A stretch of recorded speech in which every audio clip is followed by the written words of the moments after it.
Hello everyone and good morning. My name is Vivek Sharma and today we're gonna discuss about the most important issues of the day. आज तीन major issues को हम discuss करेंगे. पहला, cash transfer scheme for women, a new electoral strategy. Editorial है, काफी important रहेगा. कहीं ना कहीं जीएस पेपर 1 में सोसाइटी टॉपिक से रिलेट कर सकते हो एंड जीएस पेपर 2 में आप इसे रिलेट कर सकते हो सोशल जस्टिस से. पॉलिटी में आज हम बात करेंगे कास्ट सेंसस की. जीएस पेपर 2 में अगेन आपका रेलेवेंस रहेगा इस टॉपिक का, जहां पर आप इसे रिलेट कर सकते हो सोशल जस्टिस टॉपिक से.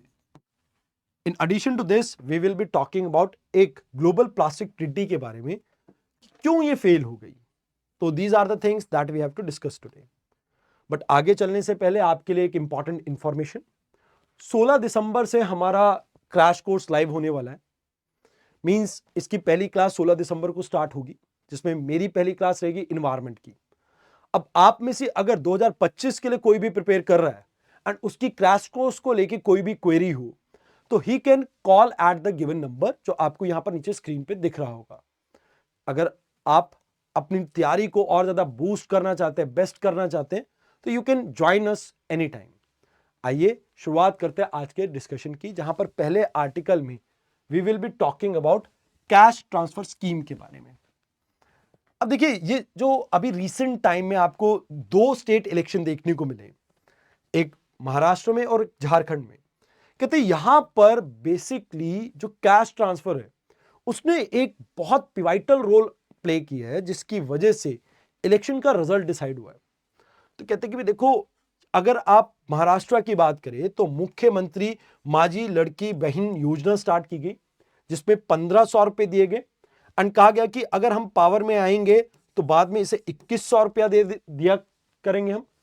एंड दूसरी तरफ झारखंड में मुख्यमंत्री मैया सम्मान योजना, जिसमें 1000 रुपए पे किए गए. तो मतलब अगर आप देखें तो ये वुमेन सेंट्रिक आपकी दो रीसेंट स्कीम है, जिससे कहीं ना कहीं आज हम ऑब्जर्व करने वाले हैं, जिसके बारे में आज हमारी डिस्कशन रहने वाली है. तो सबसे पहले क्या मैकेनिज्म रहा यहां पे. देखिए, डीबीटी डायरेक्ट बेनिफिट ट्रांसफर के अंडर ये स्कीम आती है, जहां पर वुमेन्स जिनका भी आधार लिंक्ड बैंक अकाउंट होगा, उनके आधार लिंक्ड बैंक अकाउंट में सीधा ये पेमेंट आ जाया करेगी. मंथली बेसिस पे ये पेमेंट अकाउंट में सीधा जाया करेगी. अब इससे फायदा ये होता है कि भाई एक्चुअल में जो मिडिलमैन का करप्शन था, कि भाई बीच में बिचौले जो करप्शन किया करते थे, वो करप्शन आपका कम हो गया. मतलब अप्रोक्सीमेटली डीबीटी से हमने 2 लाख करोड़ के आसपास सेव करें. तो मींस यहां अगर हम बात करते हैं तो आप मिडिलमैन को बाईपास कर पाएंगे, डायरेक्टली फंड बेनिफिशियरीज को पहुंच पाएगा. तो आप डायरेक्टली जो वनरेबल सेक्शन है उनकी डायरेक्टली हेल्प कर पाएंगे. तो ये गवर्नमेंट की एक वेलफेयर अप्रोच को दर्शाता है कि भाई जो मोस्ट वनरेबल हैं उनको हम डायरेक्टली टारगेट करके उनको बेनिफिट प्रोवाइड कर सकते हैं. मोर ओवर अगर हम बात करें तो इससे एक बेनिफिट ये भी हुआ, वुमेन का participation over a period of time, क्योंकि वुमेन सेंट्रिक आपकी स्कीम्स आने लगी तो वो इंक्रीज होता है. जैसे 1962 में 47% वुमेन का पार्टिसिपेशन था, आज 66% के आसपास है. और इसी वजह से आप कई जगह पर देखते हो वुमेन कॉन्स्टिट्यूएंसीज बन चुकी हैं, कि जहां पर लाइक वुमेन का एक डोमिनेटिंग रोल है. और सिर्फ ये इकलौती ये एक इनिशिएटिव नहीं है. आप अगर देखें लोकल बॉडीज में हमने रिजर्वेशन दी है, उसमें भी सेम चीज है कि वुमेन सेंट्रिक हमारी अप्रोच है. हमने पार्लियामेंट में, लेजिस्लेचर में, यहां पर भी रिजर्वेशन दी है, सो दैट वुमेन सेंट्रिक हमारी पॉलिसीज भी बन सके. मतलब कहीं ना कहीं वुमेन्स का पॉलिटिकल एरिना में पार्टिसिपेशन को इंक्रीज करने के लिए वुमेन सेंट्रिक रोल्स जो हैं या स्कीम्स जो हैं, उनका एक इंपॉर्टेंट पार्ट रहा है. अब देखिए, यहां पर अगर आप देखें तो ये जो स्कीम है जैसे डीबीटी, अब ये जो रिजर्वेशन की स्कीम है उसकी इफेक्टिविटी लॉन्ग टर्म में देखने को मिलती है, बट डीबीटीज के अंडर आपको बहुत इजी इंप्लीमेंट करना है, आपको बहुत ज्यादा इंफ्रास्ट्रक्चर की रिक्वायरमेंट नहीं है, आप डायरेक्टली लोगों को सर्विसेज प्रोवाइड कर पाते. एंड मोर ओवर ये एक तरह से इमीडिएट रिलीफ दे देता है. जैसे एग्जांपल देता हूं, जब ये महाराष्ट्र में स्कीम को इंप्लीमेंट किया गया था उस समय फेस्टिवल सीजन था. अब एक साथ गवर्नमेंट ने 3 महीने की पेमेंट दे दी, तो वो 4500 रुपया कहीं ना कहीं एक गरीब परिवार के लिए बहुत बड़ी अमाउंट है. एंड फेस्टिवल सीजन में उनकी बहुत सी रिक्वायरमेंट को फुलफिल करने के लिए हेल्पफुल रहा, जिसका डायरेक्ट बेनिफिट ये मिला कि इलेक्शन रिजल्ट आप देख ही पा रहे हैं। तो यहां पर आपको एक चीज मान के चले कि इलेक्टोरेट में लोगों का जो ट्रस्ट है वो रीइंफोर्स होता है ऐसी चीजों से। अब वनरेबल पॉपुलेशन को आप ये कह सकते हो कि एकदम से रिलीफ मिलेगा, एक तरह से पॉपुलिस्ट स्कीम है, तो उनकी इमीडिएट फाइनेंशियल नीड को आप कम कर पाते हैं, मतलब एड्रेस कर पाते हैं। एंड मोर ओवर जो inequality, financial inequality, economic inequality society में एग्जिस्ट करती है, आप उसको भी थोड़ा कम कर पाते हैं, बिकॉज डायरेक्टली आप बेनिफिट दे रहे हैं। अडानी अंबानी को तो मिलेगा नहीं, इसमें गरीब लोगों को ही पैसा मिलेगा, तो वो भी एक बेनिफिट रहता है आपका कि टारगेटेड अप्रोच रहती है। अब कुछ चैलेंजेस इसमें देखने को मिलते हैं। चैलेंज नंबर 1 कि भाई देखो, आप पैसा दे रहे हैं, आप कैपिटल इंफ्रास्ट्रक्चर पे इन्वेस्ट नहीं कर रहे हैं, जैसे हेल्थ केयर या एजुकेशन, ऐसे सोशल गुड्स के ऊपर आपका फोकस कम है, जिससे प्रॉब्लम ये होगी कि भाई प्राइवेट प्लेयर्स का यहां पर इन्फ्लुएंस ज्यादा हो जाएगा। गवर्नमेंट कहीं ना कहीं ऑल्टरनेटिव्स, जैसे for example health care, education, जो लॉन्ग टर्म इंपैक्ट क्रिएट कर सकते हैं, आप उनको निग्लेक्ट करोगे। तो बेनिफिशियरी डायरेक्टली प्राइवेट प्लेयर की तरफ आपने रिस्पॉन्सिबिलिटी ट्रांसफर कर दी है कि हमने पैसा दे दिया आपको, अब ये आपके ऊपर है whether you want to have access to the education, health care, किसका एक्सेस लेना वो आपके ऊपर है।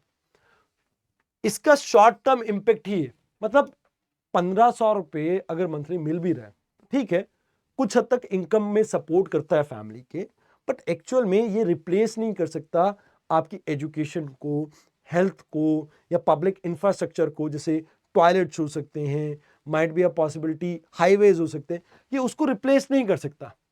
तो यहां पर जो सिस्टमैटिक प्रॉब्लम है वो है लोगों की अनएम्प्लॉयमेंट, और आप उन्हें एक टेम्परेरी रिलीफ प्रोवाइड कर रहे हैं, उससे बेटर कुछ नहीं है। जैसे मान लीजिए किसी का हाथ कट गया, अब उस हाथ को मैं पट्टी से बांध दूं तो वो वापस से हाथ थोड़ी उगेगा, मतलब वापस से जुड़ थोड़ी जाएगा। तो यहां पर हमें यह भी फोकस करना होगा कि वो जो सिस्टमैटिक प्रॉब्लम्स है उनको भी हम फोकस करें।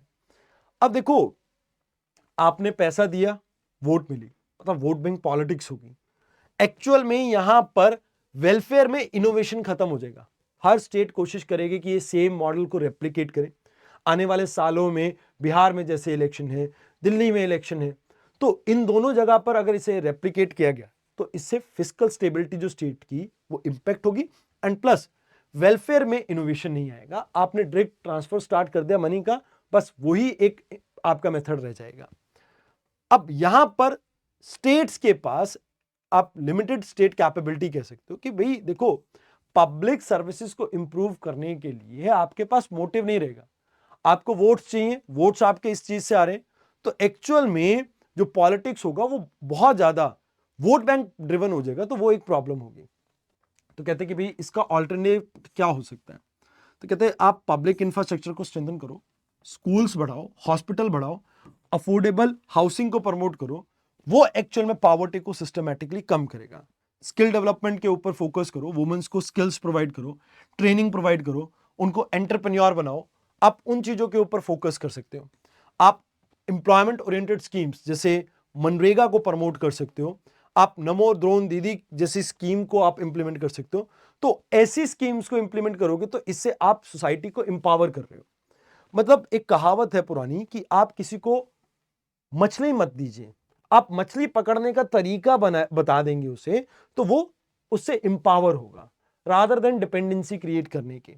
तो यहां पर आप ये मान के चलें कि आप गुड्स को सब्सिडाइज करते तो वो बेटर वे है, उससे अफोर्डेबिलिटी भी इंप्रूव होती है, एंड स्टेट की कैपेसिटी के ऊपर भी बहुत नेगेटिव असर नहीं पड़ता है। अब जरूरत क्या है कि आप स्टेट्स की कैपेबिलिटीज और कैपेसिटी के ऊपर वर्क कीजिए, जहां पर वो क्वालिटी पब्लिक सर्विसेज को प्रोवाइड कर सके लोगों को इफेक्टिवली। आप अलग अलग वेलफेयर मॉडल्स को अप्रोच कीजिए। डीबीटी बुरा नहीं है, बट इसके साथ में skill development, health care, education, holistic welfare के ऊपर हमारी अप्रोच होनी चाहिए।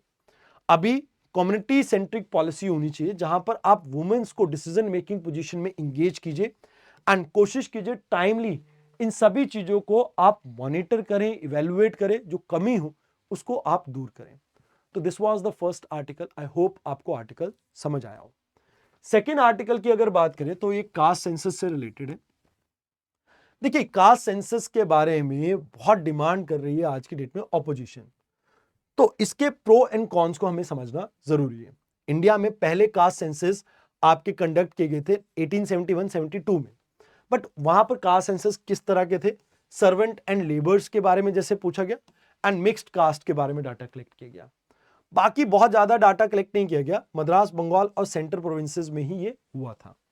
रिसेंट हमारा 2011 में कास्ट सेंसस हुआ था। इस कास्ट सेंसस में हमने इंडिया के अंदर 50 लाख के करीब कास्ट को आइडेंटिफाई किया था, सब कास्ट को आइडेंटिफाई किया था। और इसमें कहा जाता है कि लगभग 8 करोड़ के आसपास एरर्स है, बिकॉज कॉम्प्लेक्स है ये। इंडिया के अंदर इतनी ज्यादा सब कास्ट है कि बहुत डिफिकल्ट हो रहा है उनको कास्ट को क्लासिफाई करना। तो अब जैसे अभी रिसेंटली बिहार में बिहार कास्ट सेंसस हुआ था और 2022 का था ये। इसमें हिजरा, किन्नर ऐसे बहुत डिमीनिंग वर्ड्स को भी यूज किया गया, तो वो भी कई बार एक प्रॉब्लम रहती है। तो कहते कि भाई अगर हम ओवरऑल देखें तो इसका क्या बेनिफिट है। कहते देखो, कितनी किसी कम्युनिटी की या किसी कास्ट की डेवलपमेंट हुई है, उसको अगर हम समझ सकें तो कहीं ना कहीं एक्चुअल में इससे बहुत बेनिफिट मिल सकता है। अब जैसे वैसे कौन पहले ये कंडक्ट कर सकता है, ये भी जानना आपके लिए जरूरी है, तो पहले उसको समझ लेते हैं। देखो, आपकी यूनियन लिस्ट है जो 7th शेड्यूल में गिवन है, लिस्ट 1।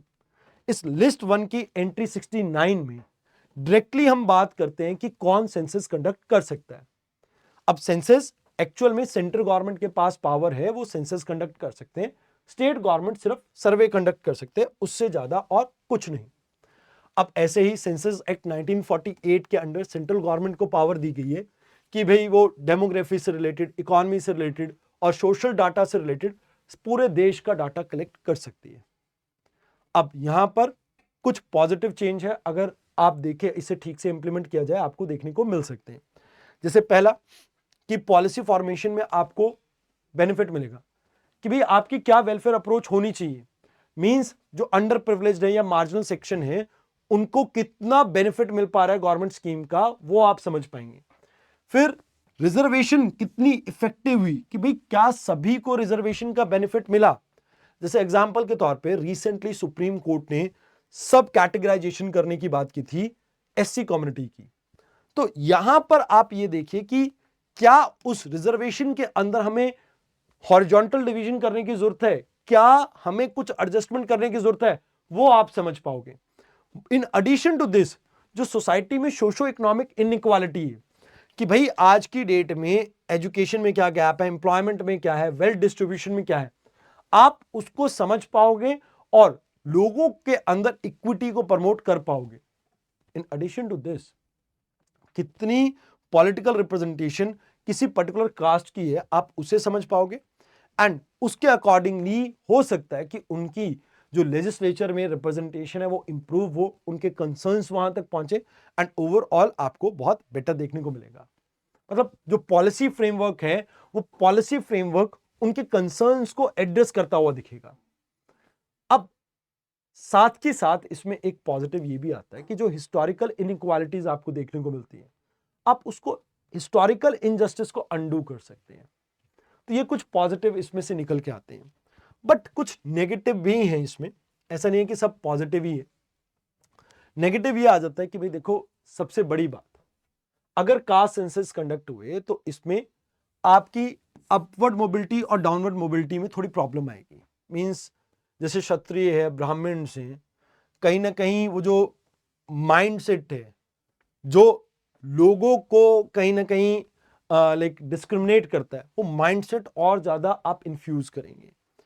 अब इवन अगर हम बात करें तो आपको एक मिस क्लासिफिकेशन की प्रॉब्लम देखने को मिलती है, जो शायद हम बहुत ज्यादा एड्रेस ना कर पाए, क्योंकि सिमिलर साउंडिंग नेम्स है, जैसे ढंका और डंका, दो नाम है। अब ये सेम सा साउंड करते हैं, तो कई बार किसी को आप मिस क्लासिफाई कर सकते हैं और अजम्पशन में ये प्रॉब्लम हो सकती है। मतलब अज्यूम करोगे तो ये प्रॉब्लम हो जाएगी। कुछ टेक्निकल बैरियर है कि भाई इतना मैसिव सबकास्ट डाटा अगर आप कलेक्ट करेंगे तो ओवरलैपिंग हो सकती है क्लासिफिकेशन की, एंड मोर ओवर सोसाइटी के सोशल फैब्रिक के ऊपर भी इससे असर पड़ता है कि भाई कास्ट आइडेंटिटी बहुत ज्यादा आपकी डोमिनेट करने लगी, तो वो जो इंडिया का कॉन्सेप्ट है वो इंडिया कहीं ना कहीं आपका पीछे हट जाएगा और सोशल डिवीजन उसकी जगह ले लेगा। तो इसमें बेस्ट वे फॉरवर्ड क्या है? तो कहते हैं कि आप ना ब्रॉड स्कीम्स लेके आओ, जैसे एजुकेशन के ऊपर वर्क करो, स्किल के ऊपर, हेल्थ के ऊपर, इससे सभी को फायदा होगा। तो आपको यूनिवर्सल एक्सेस प्रोवाइड करना चाहिए, उसके लिए आपको रिजर्वेशन की पॉलिसी को डायनेमिक करना चाहिए। मींस कास्ट एक बेस हो सकता है, उसमें आप सोशल इंडिकेटर्स को भी ऐड करो कि भाई उसमें आप ये देखो कि भाई किसको फायदा मिल रहा है किसको नहीं, एंड आप एक्यूरेट ट्रांसपेरेंट सेंसस कंडक्ट करवाओ। इसके लिए आप एआई जैसी एडवांस टेक्नोलॉजी का यूज कर सकते हो। एंड पीरियोडिकली अपनी पॉलिसीज को जब तक आप रिव्यू नहीं करेंगे तब तक आप कभी भी एक ठीक पॉलिसी को डिजाइन नहीं कर पाएंगे। तो वो भी हमारे को यहां पे रिक्वायर्ड रहेगा। तो these are the things that you have to learn in the second article. आज का थर्ड आर्टिकल है ग्लोबल प्लास्टिक ट्रीटी के बारे में। अब देखो, एक्चुअल में ये ट्रीटी जो है इसको इनिशिएट किया गया था यूनाइटेड नेशन एनवायरनमेंट असेंबली के द्वारा 2022 में। टोटल 5 मीटिंग हो चुकी है, फिफ्थ लास्ट अभी रिसेंटली साउथ कोरिया के बुसेन में हुई है। अब ये ट्रीटी नेगोशिएट फिफ्थ और फाइनल राउंड अभी की डेट में आप ये कह सकते हो ऑलमोस्ट फ्लॉप रहा। अब इसका वैसे गोल क्या है? प्लास्टिक प्रोडक्शन को रोकना, एलिमिनेट करना हार्मफुल केमिकल को, और सस्टेनेबल प्रैक्टिसेस को प्रमोट करना। अब यहां टाइमलाइन की बात की जाए तो 2022 से लेके 25 के बीच में 5 मीटिंग्स हुई। अब 5वीं मीटिंग में कुछ प्रॉब्लम्स आई, आपकी कंसर्न्स आई। कहते प्रोडक्शन कैप को लेके आपकी डेवलप और डेवलपिंग कंट्रीज के बीच में थोड़ी प्रॉब्लम हुई कि 100 कंट्रीज ऐसा कहती थी कि भाई हमें प्रोडक्शन कैप लगाना चाहिए, but Saudi Arabia, Kuwait, Russia, Iran, India, China ये कहते हैं कि भाई हमारे कुछ इकोनॉमिक कंसर्न है, हमारी इंडस्ट्रीज रिफाइनरीज के ऊपर बेस्ड है, तो we can not acknowledge this thing कि हम प्रोडक्शन के ऊपर वो एक लिमिट नहीं लगा सकते। फिर डेफिनेशन को लेके कि भाई कौन से आपके माइक्रो प्लास्टिक होते हैं, कौन से नैनो प्लास्टिक होते हैं, कौन से प्राइमरी प्लास्टिक पॉलीमर्स हैं, इनको लेके क्लैरिटी नहीं हुई, जिसकी वजह से भी एक प्रॉब्लम रही।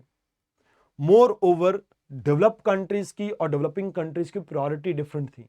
डेवलपिंग कंट्रीज चाहती है कि भाई वो अपने राइट टू डेवलपमेंट को इंश्योर कर सके, डेवलप कंट्री कहीं ना कहीं फोकस कर रही है एनवायरमेंटल लॉज के ऊपर।